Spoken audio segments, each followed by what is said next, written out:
Hey, everybody. Robert J. Conley here. Good afternoon or evening.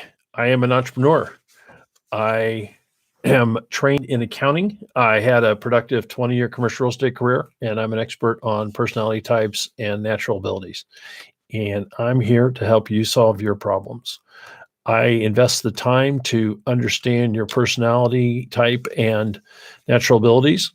I help you to think accurately about your obstacles, and I work with you to develop steps that lead you to moving forward with your goals. And my topic today, if you look at the title, is the 100% certain way to avoid humiliation. And you guys all know the answer probably. It's go in your bedroom, lock the door, and never come out. Um, Ironically, that's not necessarily true because humiliation is also a function of ourselves and how we feel about ourselves. And so, even if you locked yourself in the room, you would manage to make yourself. You'd probably manage to humiliate yourself on your own. So. What is humiliation? Humiliation is reducing ourselves in our own eyes or in the eyes of others. It's thinking it's altering our self-perception of who we are. And it is painful. It's embarrassment. It's being ashamed. And one of the main obstacles to personal growth and development. You can't learn without risking humiliation. They're inseparable. And that's one of the reasons, for example, that I should say one of the theories as to why when kids are young, they're such sponges and they're creative and they learn. But then somewhere around 7, 8, 9, 10, they learn humiliation. And it's so painful that it can start to alter how much a person will put themselves out there to continue to grow. And so, people can be humiliated over different things. For example, you could call one person, well, I'll go with the word I used that I talked about last week, unempathetic, and it wouldn't humiliate them in the least. And another person you could call them unempathetic, and they would be devastated. They would be truly humiliated by it. You can call somebody who considers himself creative and original. You call them unoriginal, uncreative. Just add an un.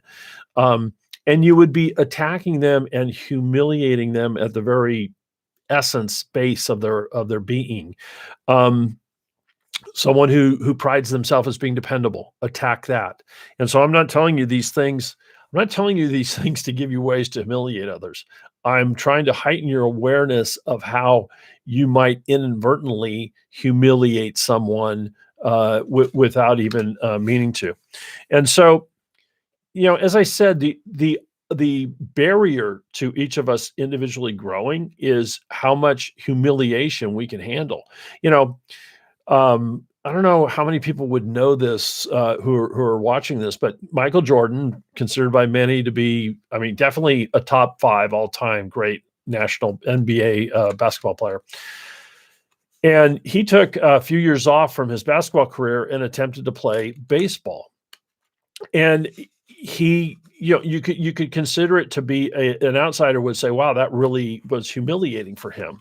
I'm not sure that's what he experienced. Part of it was because he needed a break and there were other things going on in his life, but he risked humiliation. He risked striking out. He risked looking silly at the plate. But by the same token, he grew, he enjoyed things, he enjoyed the road, he enjoyed the camaraderie of his teammates. Another great success story, kind of dated, but still timeless. Ray Kroc, who purchased the rights to McDonald's from the McDonald's brothers. Ray Kroc, until he came across McDonald's in his late 50s, had been a pretty much humiliated salesman, inventor, entrepreneur. He had not had any major successes. He had done well enough for himself, but he was a man who endured humiliation over and over again because he was willing to try new things, and he kept looking until he found that gold mine that became McDonald's. Dan Jansen, many of you probably don't know that name. Look him up. Great story of perseverance, of overcoming humiliation. Dan Jansen was an Olympic speed skater, and he went into the Olympics every year with high expectations for himself and high expectations from others. And he failed miserably over and over again. And then he won a gold medal in his final Olympic race. Excuse me. And so, again, the story of perseverance. So, what can we do to change our frame, to alter our approach and how we feel about humiliation? And I'll tell you, each of the three people I mentioned had done or had done at least one, if not multiple, parts of this. So, number one, welcome challenges. Don't shrink from them. Welcome your metabolism going, "Oh dear." Your tummy tickle. Um,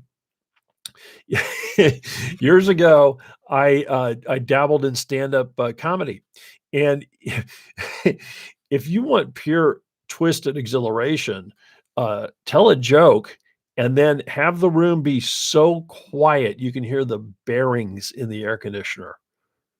Yeah, that's pretty quiet. Um, and if you've got certain, if there's a certain makeup about you, you'll actually be exhilarated by that.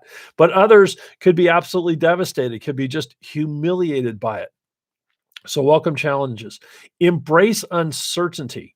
You can't go into anything new expecting, being certain of how it's gonna go. You can't try something new with any high level of certainty. What you can have a high level of is persistence, is the decision to stick in there, is the decision to not be swayed by near-term results or outcomes.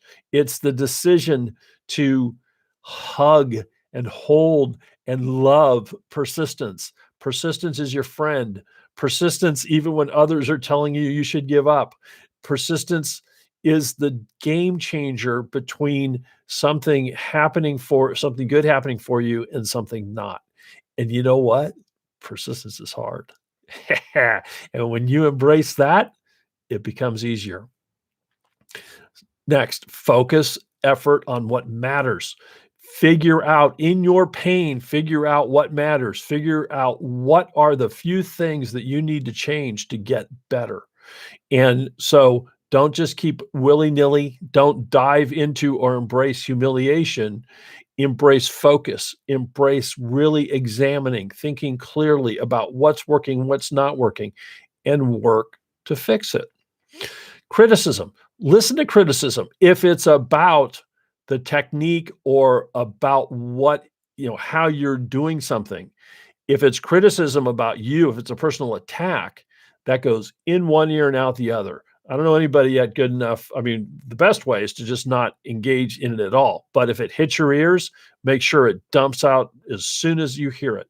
If it's a personal attack, if it is something that's potentially instructive that will make you better, no matter how harshly it's said, embrace it, soak it in. Okay.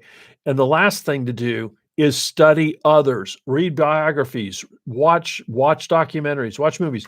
No life, no great life is without humiliation, is without struggle.